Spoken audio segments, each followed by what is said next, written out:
My brother got the house, but I got the keys to the basement. Funny how a single sentence can sum up a lifetime of being the second best son. The room where the will was read smelled like dust, old leather, and something faintly sour. Maybe the forgotten remnants of ambition, or just the lunch the lawyer had 2 days ago. The walls were lined with dark wooden panels, the kind that used to mean prestige. Now they just looked tired, like the place had given up trying to impress anyone decades ago. Heavy curtains blocked out the sunlight, letting in only a muted glow that made everything feel older than it probably was. I sat there, shifting uncomfortably on a stiff leather chair that creaked every time I moved.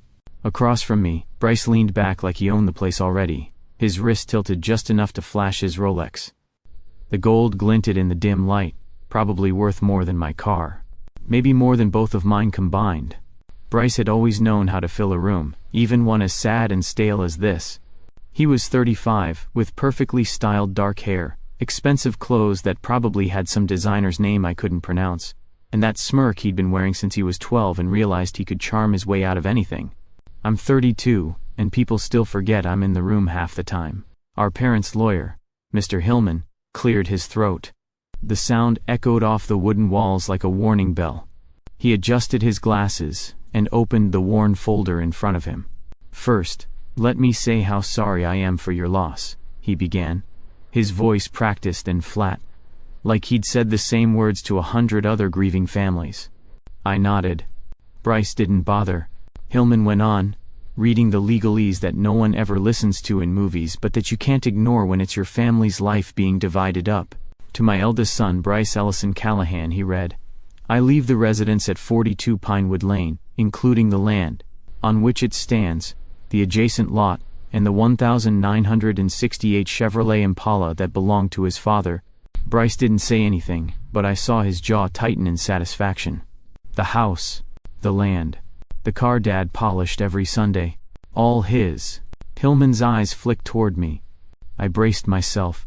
To my younger son, Seth Alexander Callahan. There was a pause, like even the lawyer didn't quite believe what came next. "I leave the keys to the basement and garage of said property." That was it. The keys. I almost laughed out loud. Bryce did. A low chuckle that turned into a grin. "The basement?" he said, turning to me. "Well, at least the spiders will have some company." I forced a smile. That's what I do. I smile when I want to scream. Hillman shuffled the papers, clearing his throat again. Probably embarrassed on my behalf. But I wasn't embarrassed. Not really. I was used to it. Because that's how it always went. Bryce got the good grades, the praise, the better bike at Christmas. I got the hand-me-downs, the participation ribbons, the well, Seth tries hard. I glanced at the keys Hillman slid across the table. Old brass things on a worn leather fob. They felt heavier than I expected when I picked them up, like they carried the weight of every time I'd been passed over. Bryce stood, already done with the whole affair. "Guess I better go check out my house," he said, clapping me on the shoulder a little too hard. "Don't trip over the junk down there, okay?" I stayed seated for a minute after he left, the room suddenly quieter without him. The smell of dust and old paper settled around me like an unwelcome blanket. I looked down at the keys in my hand and let out the breath I hadn't realized I was holding. "Keys to the basement," I muttered. "Let's see what kind of treasure Dad left the family disappointment." And with that, I stood, pocketed the keys, and walked out into the fading afternoon, wondering what exactly I'd just inherited. The house looked different now. It always had that old-world charm, Dad used to call it our castle, but standing there on the cracked driveway with the keys in my pocket, it felt more like a relic. The Victorian frame was still impressive in its way, but the paint had long since faded to a tired gray blue, and the once white trim was chipped and peeling. The porch railings sagged, and a shutter hung crooked on the second floor, as if the house itself was weary of holding up appearances. I took a deep breath and stepped toward the porch, my boots crunching over gravel that should have been replaced a decade ago. Before I could reach the steps, the front door swung open, and Bryce strolled out, hands in his pockets, looking like he'd just won the lottery. Which in a way, he had. "Well, well," he called down with a grin. "Decided to come admire my new place." Or did you just miss the smell of mildew? I didn't bother rising to the bait. Just here to see the basement, I said. Bryce laughed, leaning against a porch column that creaked under his weight. Sure, Seth, enjoy your kingdom. He watched as I made my way around the side of the house, toward the basement entrance. The door was as old as the house itself, solid wood, heavy iron hinges, and a rusted lock that protested as I fit the key in and turned. It took a little muscle, but finally, the latch gave way with a loud, reluctant clunk. I pulled open the door, and the smell hit me first: damp earth, old wood, and that musty tang that comes from too many years without fresh air. The stairs creaked as I stepped down, one hand on the cool stone wall to steady myself. The basement was massive, bigger than I'd remembered. The single bulb near the stairs cast weak light, leaving the corners in shadow. Dust motes swirled in the beam like tiny ghosts. I clicked on my flashlight and swept it around. Boxes, old furniture draped with sheets, rusty tools hung on pegboards. And then I saw it. In the far corner, behind a leaning shelf stacked with paint cans and tangled extension cords, was the outline of a door.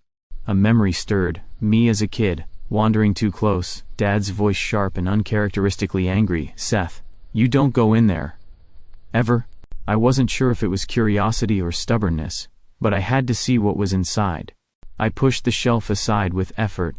The door was plain, almost hidden against the stone wall. I found the key on the ring that fit the small brass lock, and with a soft click, it opened. Inside was a different world. Bright work lamps hung over sturdy wooden benches, casting a warm glow on the neat rows of tools. The smell was different here too: wood shavings, machine oil, and something faintly sweet like cedar. Blueprints and sketches covered the walls, curling at the edges but still legible, diagrams of mechanisms I couldn't begin to understand. There were models too, tiny prototypes of tools, gadgets, and what looked like parts of engines.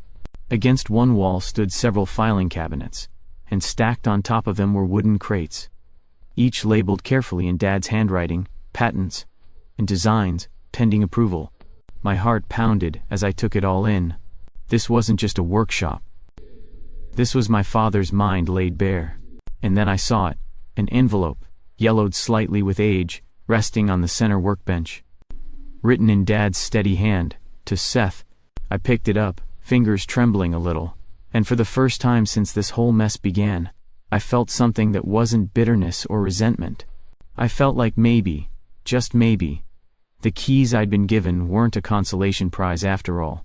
I held the envelope for a long moment before I opened it, the weight of it heavier than the paper inside could ever explain. There was something about seeing my name written in Dad's hand, steady, deliberate, the same way he used to sign permission slips and birthday cards, that made my throat tighten. Finally, I unfolded the single sheet. Seth, if you're reading this, it means you've found the place I kept hidden from most of the world. And I hope it means you're ready to understand why. I sank onto the nearest stool, the letter trembling slightly in my hands. Your brother was always the one people expected to succeed. He had the charm, the ambition, the hunger for recognition. But you, son, you had something rarer. You cared about the work. You cared about doing things right. And I knew from the start that what I built would only ever be safe in your hands. I swallowed hard. I could almost hear his voice reading the words, slow and thoughtful. This workshop, these designs, they represent my life's work, the ideas I never shared, the ones I kept close because I couldn't bear to see them misused or misunderstood. I leave them to you, not because you're my second son, but because you're the one who will protect them. If you choose to share them, do so wisely. And above all, keep our name honorable. I believe in you, Seth. I always did. I sat there for a long time, just staring at the letter, feeling like the air in the workshop had thickened somehow, heavy with meaning. When I finally folded the paper and slid it back into the envelope, I noticed the filing cabinets again. The top drawer opened smoothly, and inside were rows of leather-bound notebooks, each carefully labeled with dates that stretched back more than 20 years. I took one out at random and flipped it open. The pages were covered in tight, neat handwriting, diagrams sketched with a precision that made my own messy notes look like chicken scratch. There were ideas for tools I couldn't even name, specialized wrenches, clamps that adjusted themselves automatically, what looked like a saw with a retractable safety blade that activated when it sensed skin. Page after page detailed methods for working with metals in new ways, temperatures, alloys, treatments that made steel stronger without adding weight. Notes on materials I'd never heard of, combinations of carbon fiber and resin that sounded like something out of a science fiction novel. Every few pages there were marked sections, patent filed, patent approved, and next to them dates. I pulled another notebook, and then another, and the pattern repeated. I opened one of the wooden crates labeled patents. Inside were folders filled with paperwork, copies of patents, official stamps, letters from the patent office. And then I saw it. My name. Seth Callahan, listed as co-inventor on several filings, dated just a year before Dad died. I frowned, trying to remember any mention of it. Nothing. He'd done it quietly, without fanfare, as if he was setting something in motion I wouldn't understand until now. On the workbench, under a stack of blueprints, I found a binder stuffed with correspondence. Some were letters, others printed emails. The letterheads and signatures made my pulse quicken.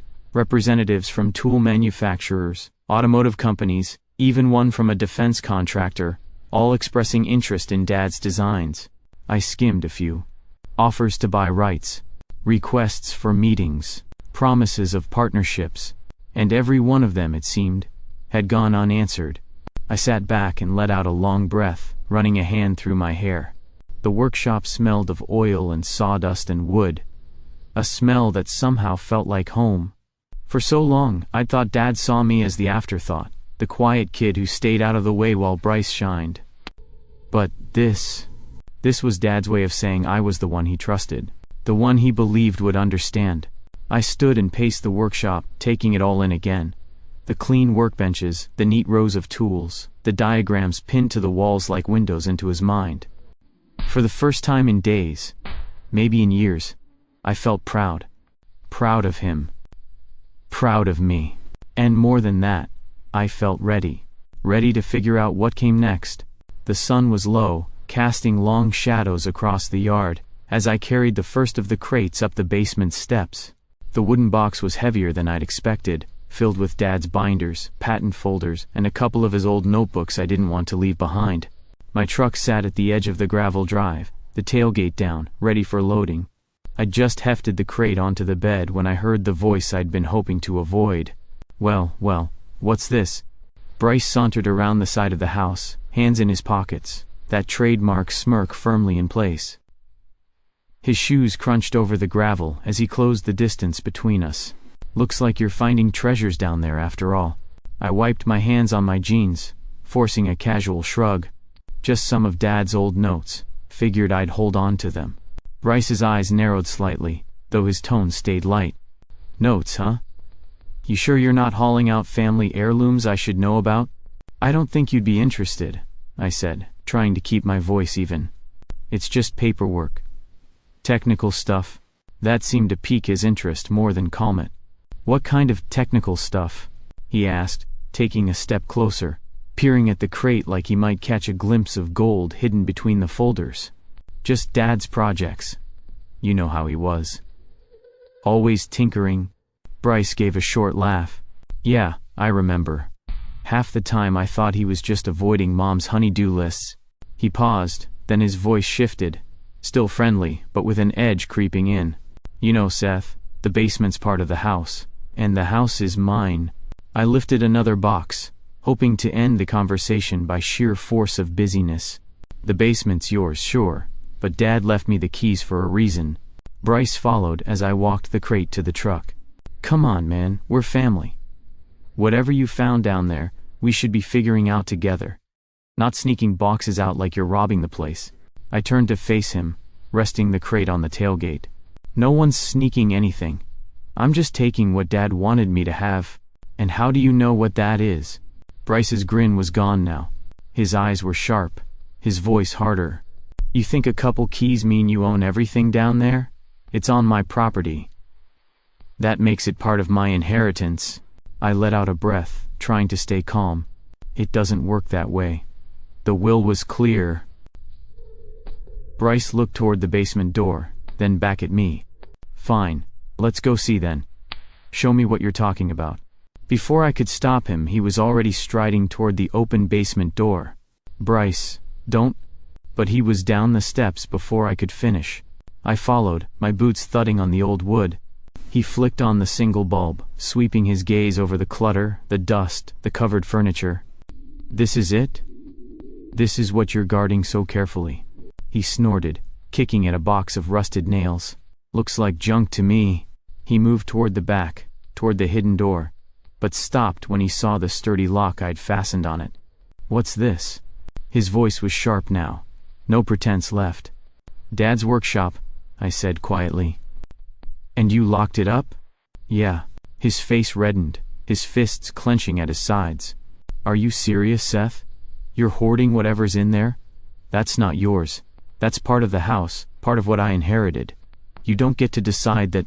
I folded my arms. "Actually, I do. The will said I get the keys to the basement, and I got a letter from Dad. He wanted me to have this. He trusted me with it." Bryce's eyes blazed. "A letter? That's your big proof? You always were the golden boy when it came to Dad's little projects, huh? Always the one he thought would be just like him." His words stung, but I didn't let it show. "Look, Bryce. You got the house, the land, the car. This is what he left me, and I'm not giving it up." We stood there in the dim light, the weight of years of rivalry hanging between us. Bryce shook his head, backing up a step. "This isn't over, Seth. You'll see." And with that, he turned and climbed the stairs, his footsteps heavy with frustration. I stayed behind for a moment, listening to the quiet settle back over the basement, my heart pounding in my chest. I knew then, this was only the beginning. I should have known Bryce wouldn't let it go. It started with a phone call, then another, then an email that felt like it had been written by a lawyer because it probably had. Bryce was making his move. When I didn't respond the way he wanted, he went all in. He hired a lawyer, one of those guys with slicked back hair and a grin that probably cost extra. His argument was simple. Everything inside the house and on the property was his. That included the basement. That included the workshop. That included every last patent, notebook, and blueprint. And me? I was the squatter in his basement. I didn't panic. Not right away, anyway. I made an appointment with Dad's lawyer, Mr. Jasper, who'd handled the will. Jasper's office was the exact opposite of Hillman's dusty den. Clean, modern, with big windows that let in sunlight and made the whole place feel honest somehow. Jasper greeted me warmly, ushered me into his office, and listened as I laid it all out, the workshop, the letter, the confrontation with Bryce. When I finished, he opened a drawer and pulled out a thick folder. "I was wondering when you'd come in about this," he said with a small smile. "Your father was very particular." He flipped through the paperwork, pulling out a document I hadn't seen before. "This is a supplemental will," he explained, "separate from the primary estate documents. Your father filed it a few months before he passed. It specifically designates the contents of the basement workshop, including all intellectual property, tools, designs, and patents, to you, not to the estate. To you, personally." I stared at the papers, my heart pounding in relief and surprise. "He really did plan this," I said quietly. Jasper nodded. "Your father trusted you to protect his work, and he made sure no one could challenge that easily." I thanked him, took the copies he gave me, and left the office feeling like I could breathe again. For about a day. Then Bryce called. "Let's talk," he said. His voice was friendly. Too friendly. "Come by the house." The house. As if it wasn't the same place we'd grown up. As if it hadn't been Mom's and Dad's. Now, it was his prize. I went. Bryce greeted me at the door with that tight smile of his. He led me into the living room. All polished floors and empty walls. It didn't feel like home anymore. We sat. "I've been thinking," he began, steepling his fingers like he was some kind of executive. "This whole situation, it's bad for the family. We're brothers, Seth. We shouldn't let a few old files and tools come between us." I raised a brow. "You mean the files and tools you've been trying to claim as yours?" He waved a hand, as if brushing that detail aside. "Come on. We both know what Dad wanted. He wouldn't want us fighting over this. You're going to ruin everything over a couple of sketches and patents?" That's when I realized. Bryce wasn't just after the workshop because he wanted it. He was after it because he couldn't stand that I had something he didn't. I tried to stay calm. I'm not ruining anything. I'm doing what Dad asked me to do. He left that workshop to me. He left it to me because he knew you wouldn't respect it. His jaw tightened. You really think you're the only one who cared about Dad's work? The only one who should benefit from it? We're family, Seth. There it was, the guilt card. I crossed my arms. You have the house, the land, the car, you have everything else. This is what I have, and I'm not giving it up. Bryce leaned forward, his voice dropping low. If you don't work with me on this, I'll take it to court. I'll drag this out, and you'll regret it. I couldn't help it. I actually smiled. He looked like a bulldog that had latched onto a bone, and couldn't figure out how to let go without looking foolish. You do what you need to do, I said. But I'm not budging. He glared at me, his knuckles white where his fists clenched on his knees. You're making a mistake, he said finally. I stood. No, Bryce. I'm fixing one. I left him sitting there, stewing in his own frustration. And as I stepped out into the sunlight, I felt lighter than I had in years. The meeting wasn't supposed to happen so fast, but as soon as I reached out to a few of the contacts buried in Dad's files, one of them jumped at the chance. His name was Alan Ward, a clean-cut, sharp-eyed man with a firm handshake and a quiet intensity. He flew in that week, wanting to see everything for himself. We met first at his firm's office, a sleek, glass-walled space downtown that smelled of coffee and success. I'd brought along a selection of Dad's blueprints, some patent filings, and one of the prototype tools I'd managed to clean up. Alan studied everything carefully, occasionally leaning back to let out a low whistle or murmur a quiet remarkable. This is decades ahead of what's out there, he said finally, looking up at me with real admiration. Your father was brilliant, and it's clear he intended for you to carry this forward. I nodded, feeling the weight of it, but also pride. Alan continued. We're prepared to make a substantial offer for licensing rights to several of these designs, and we're interested in funding further development if you're open to partnership. Before I could respond, the door opened. Bryce. I don't know how he'd found out where I was. Probably followed me, or maybe he'd been keeping tabs since our last argument. He strode in like he owned the place, flashing that smile that usually got him what he wanted. Sorry I'm late, he said, as if he'd been invited. I'm Bryce Callahan, Seth's brother. I think it's important I be part of this conversation. Alan blinked, confused but polite. We weren't expecting anyone else. Bryce moved to the table, eyeing the blueprints. Well, you see, this is family business. And I'm sure Seth agrees that any decisions about these designs should be made together. I stayed seated, calm. I'd expected this, honestly. Bryce, I said quietly, this isn't your business. And you know that. He laughed, though there was no humor in it. Come on, Seth. Don't be like that. We're talking serious money here. You think you can handle this alone? Don't be stupid. Alan glanced between us, clearly uncomfortable. I took a breath, leaned forward, and looked Bryce straight in the eye. You said you wanted the house, I reminded him. You got the house, you got the land, you got the car. I'm not fighting you for any of that. I'm not asking for the kitchen sink or the living room furniture. I'm not asking for the walls. I'm asking for what Dad gave me, and that's this. These ideas. These designs. Bryce's face darkened. You can keep the house, I added, voice steady. You can even have the basement if it means so much to you. All the bricks, the pipes, the dust.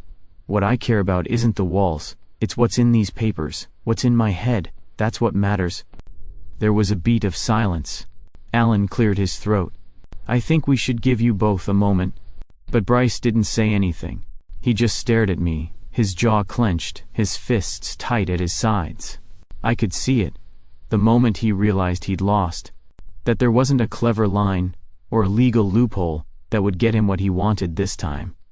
I stood and gathered the papers calmly. Thank you for coming, Bryce, I said quietly. But this conversation is over. Alan nodded in agreement, offering Bryce a polite but firm smile that really meant please leave now. Bryce hesitated, then turned on his heel and left the room without another word. As the door closed behind him, I let out a breath I hadn't realized I'd been holding. Alan smiled at me. "You handled that well." I smiled back. "I've had practice." And just like that, the deal moved forward. On my terms. The workshop smelled different now. Gone was the damp air of the old basement, the scent of rust and forgotten wood. My new space downtown was bright, with clean white walls, polished concrete floors, and big windows that let in sunlight all day long. The smell here was fresh metal, warm wood, and coffee from the shop next door. I'd signed the lease 2 months after the deal with Alan closed.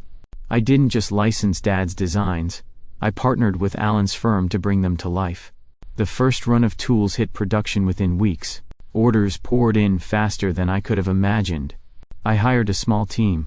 People who cared about the craft as much as Dad had. People who saw the beauty in precision, in building something that lasted.